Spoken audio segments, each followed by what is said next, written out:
Hi, everyone. Welcome to the first interview in our new Women in STEM Speakers series. Every Wednesday, from now through September 30th, we'll introduce you to some inspiring female role models who are doing incredible work in a variety of STEM fields. This series is supported by the Association of Science and Technology Centers, and If Then, through a Gender Equity Grant, which supports projects aimed at increasing the representation of women and gender minorities in STEM. My name is Heather Nilsson. I use she, her pronouns, and I'm the operations coordinator at Carnegie Science Center. Today, I'm so excited to talk to Dr. Wendy Bohon, a geologist and science communication specialist from the Incorporated Research Institutions for Seismology in Washington, D.C. And I want to take a moment to thank Michelle for being our interpreter today. Wendy, thanks so much for joining us.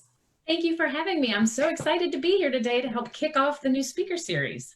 Well, we're great. We're going to just, I think, dive right in. So I have a few questions prepared to get our conversation started, but folks watching live are encouraged to actually ask some questions of their own. So if you have a question, just leave a comment for Wendy and we'll try and answer it later on. So can you tell us a little bit about how you got started and your background? Okay, are you ready to be shocked? Yes. I'm a geologist, but I started off as an actor, which is not the normal path, right? And I think that's something that I really, really love because you don't have to choose what you want to be for the rest of your life right now, right? When I went to college, I went as a theater major and I ended up taking a geology class as part of the general education studies. And I'm sitting in class taking notes about soils and I'm like, that's amazing. And I look around and like all 100 other students were asleep. And I thought, maybe I should take another geology class and see what this is all about. So I ended up picking up geology as a secondary degree in my undergraduate career. But then, I graduated and I thought, what do I want to do? And I didn't really want to get a real job. So I moved to LA to be an actor. And so I was acting in Los Angeles, in Hollywood, which really meant I worked at a lot of restaurants. And then the Hector Mine earthquake happened, which was a big earthquake, larger than a magnitude 7 that happened out in the desert, but it was widely felt all over the state of California. And it was scary, but it was also amazing. And all of my love of geology and the interest that I had in that came back. And so I went to the USGS in Pasadena, the Earthquake Hazards Program. The USGS is the US Geological Survey, and they're in charge of mineral and water resources and also geology and hazards for the United States government.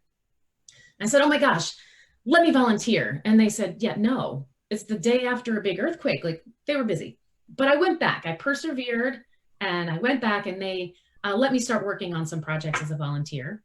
And it turned out I was really good at it. And so the woman that I was working with, whose name was Lisa Wald, who's been an incredible mentor for me, even now, I still talk to her all the time.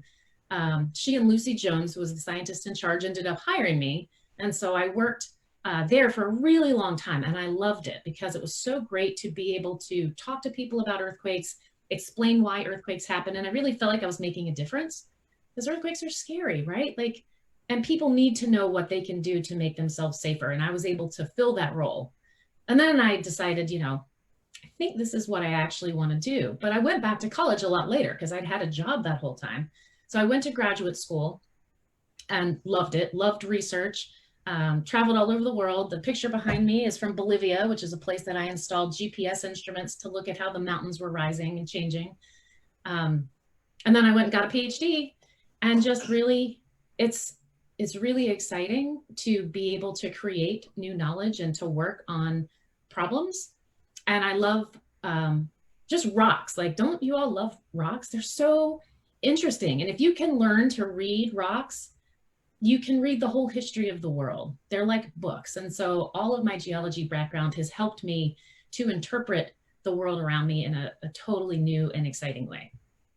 I love your story. It's really inspiring to hear, you can start off in a completely different career field. And I wanted to ask, whenever you touched your first rock in class, was that the aha moment? Like, I really love this, or did you take a little bit more time with that? And I had gone caving when I was a Girl Scout, when I was about, I don't know, 12 to 16, and we would go caving. And I remember laying down in the cave waiting for people to catch up and seeing fossils on the ceiling. In West Virginia, there's mountains, right? And we were on this like a big mountain, and I'm like, why are there seashells in the rock on this mountain hundreds of miles away from the ocean. So this isn't that rock, but here's a rock that has some shells in it. Can you see those? Yes. See them right in here. And so we can learn a lot about what the environment was when this rock was deposited. And so, me questioning that, I think, started off that series of like, what is this? What's happening? And then when I went to college and people started explaining to me like, oh, that's why that happened, I was like, what? And so I don't know if it was actually touching the rock in class. It was like the seed was planted a long time before that, just curiosity about the world. And the other cool thing, like, people are like, you were an actor? That's super weird. Because now you're a scientist and those things are very different. And they are, but everything that you love and everything that you're passionate about and all of the talents and the skills that you have, you can bring that to your work in science. The whole of who you are influences the questions that you ask and the things that you choose to study. And so all those things are important. So, if you're a painter, if you are a dancer, if you're a musician, whatever your skills and talents and passions are, they will all make you better at whatever career you choose. So nurture those things. Do you find that, your background in acting, you're also a science communicator. So I imagine that can contribute a little bit to your, it's a melding of two worlds. And do you find that you're drawing from that acting background as you communicate science to people? Every day. It's hard sometimes to explain science because you get really immersed in the details, and they're not the kind of details that people think about every day and that aren't scientists. And so it can be difficult to communicate that to people. And so that's one of the roles that I fill, is trying to assist scientists in kind of translating their work as to why it matters, and not just talking to the public, also talking to other scientists.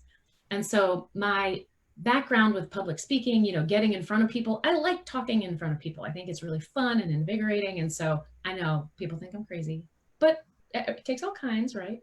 Yeah. So that's helpful at conferences. It's helpful when I share my work, and it's helpful when I'm teaching other people how to do good communication, because I was taught how to do good communication in college. And that's not something that a lot of scientists had a background in when they were studying. Great. I really appreciate you kind of touching on that because it's super interesting to me. Can you give us kind of a glimpse into the day in the life of someone who, is a science communicator, a geologist, and who has, I'm sure, a variety of different things going on in the day? Is there a typical day for you? Well, like everybody, things have changed in the pandemic. So now I'm at home and I have 3 kids. And so there's a lot of back and forth of responsibilities. And, one of the kids may come in and sit in my lap, and that's okay. Like, those things are okay. Before the pandemic, I was doing a lot of public speaking. I do a lot of the content development for our website. I maintain our website at work. I do a lot of the social media, which is a really good way to reach people all around the world. And so it's important to make sure that we get the information out, that we get good science out, that we make it accessible for people and understandable, not just what we're doing, but why it matters. And people that are in geoscience do a lot of different things, right? Now that I have kids and I'm in this role in science communication, my day is very different than it was when I was in graduate school or when I was a geologist, because then you go out into the field, you travel sometimes around the country or around the world. You can work in laboratory. I do a lot of geochemistry, kind of melting down the rocks to get particular minerals out so we can learn about the history of the rock as it moved from the bottom of the crust up towards the surface. But there's a lot of different things that you can do. There's a lot of paths you can take. So it was great to get that experience in the field and to be able to travel. And it's great now that I don't have to do that. I can work in the laboratory. I can work on the computer a lot. Computer modeling is a huge thing in seismology and in geoscience. So if somebody's interested in computer science or coding or anything like that, there is a great place for them in geoscience. I'm not a good coder. I can do it if I have to, but it's not in my skill set. And that's also okay, because I can do lots of other things. So a day in the life for me is different now, but it's not bad. It's still good. It's still very challenging. I love creating educational materials and things that teachers can do in the classroom with students to use real data So if you need real data from earthquakes, we have all this amazing real-time earthquake information on our website, which is iris.edu. And you can go on there, get anything you want to know about earthquakes, lessons, animations. So I help to develop all of those things. So go check them out. I was doing a little bit of research on your Facebook page, and I came across, I think you've made like a DIY seismometer that I thought was really cool. And, you know, I noticed you're really active on social media, and how has that kind of affected your ability to, you know, maybe reach out to communities that you've never been able to reach out to before? Yeah, it's interesting. Some people don't like social media, and I totally understand that. But it's also a really great way to communicate with people that you don't normally have access to. So a large portion of the population doesn't know a living scientist. And so this is an opportunity for people to get to know scientists. And for me, because I study geologic hazards, natural hazards, those have a big impact on people's lives. And so it's very helpful to me to be able to talk to them directly. So, you know, who are the people you trust? Your friends, your family, people that you know. And when you're on social media, you feel like you know people, even if you don't, because you have a special insight into their world. And so when I talk about earthquakes, I feel like I can be more impactful because people know me. Like they really know who I am. They know my dog's name. They know, you know, where I live and the things I'm interested in. And so I hope that it's helpful for people to feel like they can reach out to me and ask questions that they might not want to ask or don't know who to ask. And I can help them understand what's happening, kind of interpret all of the things that are coming out from organizations and help to alleviate some of that anxiety. Yeah, and it helps approach science in a more accessible way. I don't have a personal like science background, and the work that I do in the Science Center, you know, helps me pick up science every day and makes it more accessible for me. And you know, the work that you're doing, I think it was like a cardboard box, and it was just like things that you have on hand that, you know, you can make this with your children, you can teach them something. It's really awesome to just see science coming forward in social media, especially during the times of pandemic. You're able to, you know, get some virtual education, and I think that's really cool. Well, there's so many things that you can do to explore the world around you. You don't need a laboratory. You can use household items. We have a lot of ideas on our website. The serc.edu website is a great place to go to find things that you can just build with, things that you've got around the house to demonstrate simple science concepts. Because the learning doesn't need to stop just because we're not in our traditional learning environment, right? Museums, science centers are great places to learn. Outside is a great place to learn. And your house can also be a really great place to experiment and try things out. I want to backtrack a little bit. You spoke about your mentor, and I wanted to ask, you know, what influence did they have? Did they kind of spark your career and really get you started? And how important was it to have that mentor in your life? I've been very fortunate in that I've had a lot of people that have been willing to take the time to mentor me and to take a chance on me. You know, when they hired me at the USGS, I was an actor. I didn't have any geology background except for a degree. I'd never worked in a lab. You know, they took a chance on me, and I really appreciate that. And I still keep in contact with them. When I was in graduate school, one of the other women in my program was an incredible mentor to me. Her name is Alka Trapati-Lang, and she is still, you know, critical to my success. And one of the big things I think that my mentors, especially the women in my life, helped me to do was to feel accepted in science, because geology has traditionally been very male dominated. And because I was coming from a different field, I think I didn't fit in. I felt like I didn't fit in. And so they really made sure that I had a place and that I recognized that my voice and my perspective mattered, and that I really did belong in science and that I was good at what I did. And that support gave me the confidence to do more. And so now I want to try and do that for other people, because it really does, it does make a difference. You know, science is for everybody, and you belong in science, and we need you.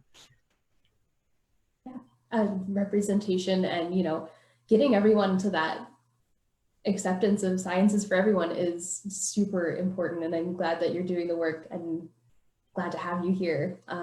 Well, you know, if everybody's the same, everybody's asking the same questions. We need different perspectives and different backgrounds, different life experience in order to really look at the whole range of possible things and possible questions so that we can try and uh, answer the big questions, the big societal questions, because maybe we're asking the wrong questions because we don't have the experience to know that we should be asking a different question. So we need everybody's perspective. We need everybody at the table to really make progress and make science a truly great endeavor. Yeah, totally agree.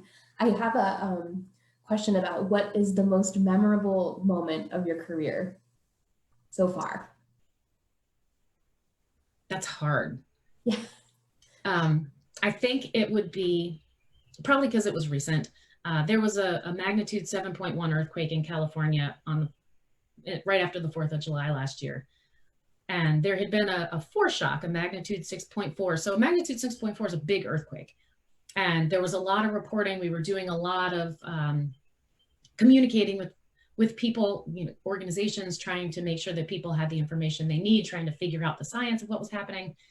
And I woke up in the middle of the night. One of my kids got up and I checked my phone and it was like 2 a.m. The earthquake had just happened. And that moment of seeing that number and knowing what the potential implications could be of an earthquake that large in Southern California was it was that flash of cold followed by the flash of hot. When you get news, like when you realize you forgot your wallet at the grocery store and you're like, oh, that moment was very memorable for me.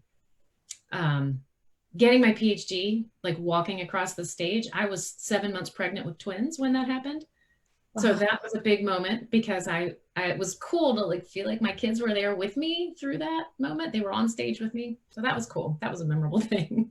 Do you have any favorite projects and things that you worked on that you want to share with us?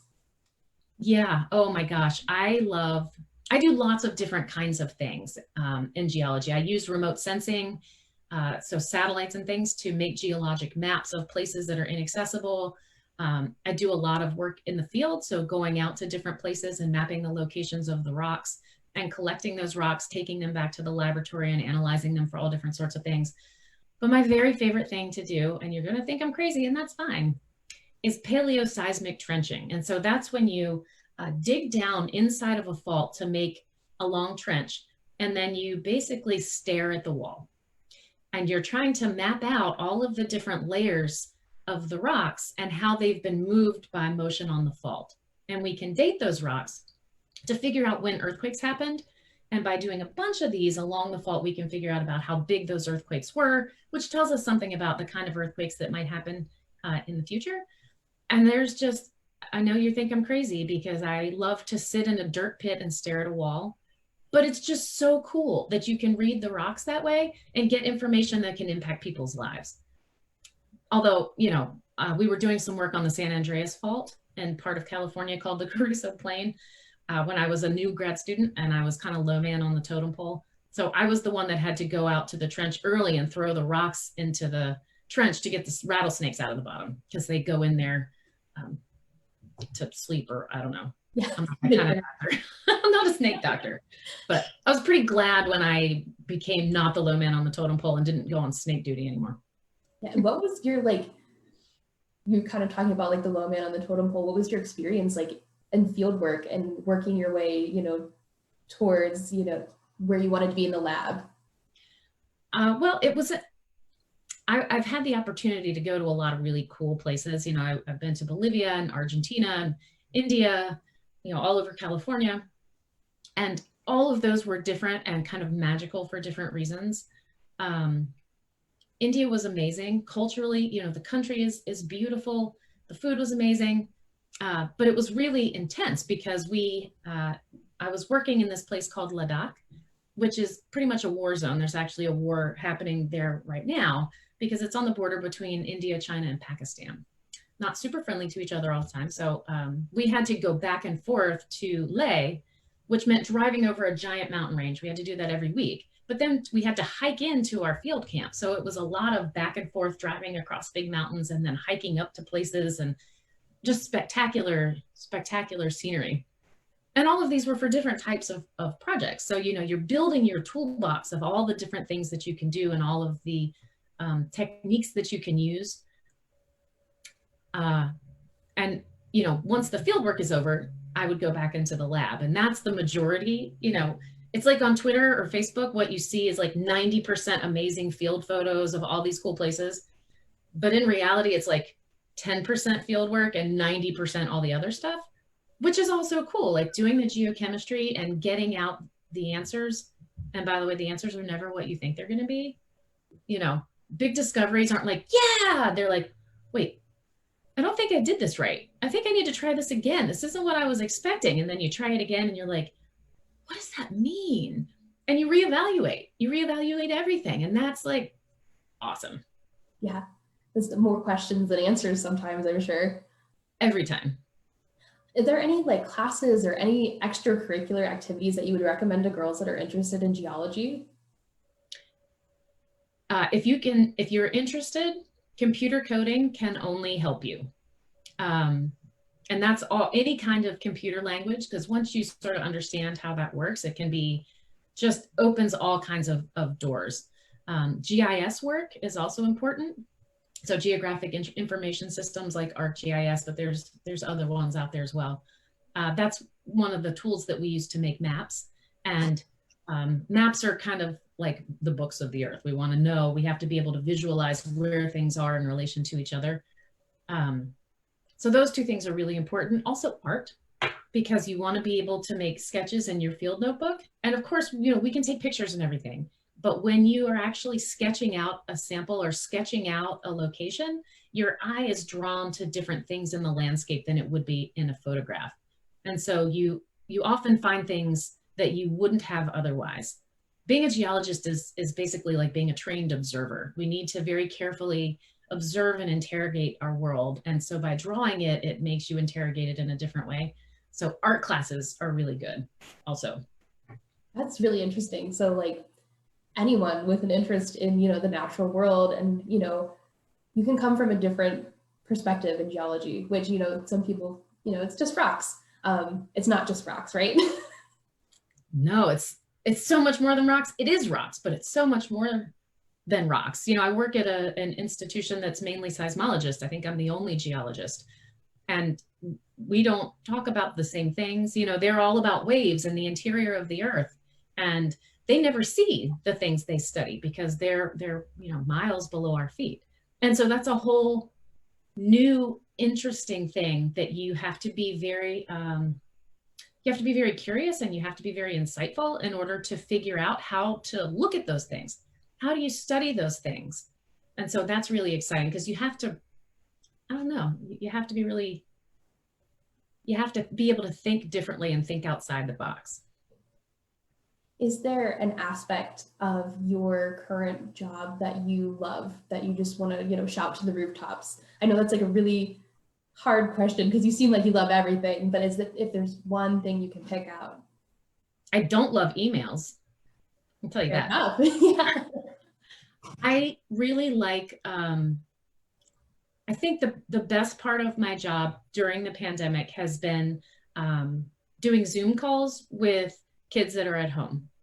So a lot of times it'll be a whole class of people and they're all in, and I really like doing that because of the enthusiasm and because kids ask the best questions. Every time I get a question that I can't answer. And I love that, because it makes me think about things in a different way. So that's my favorite thing right now.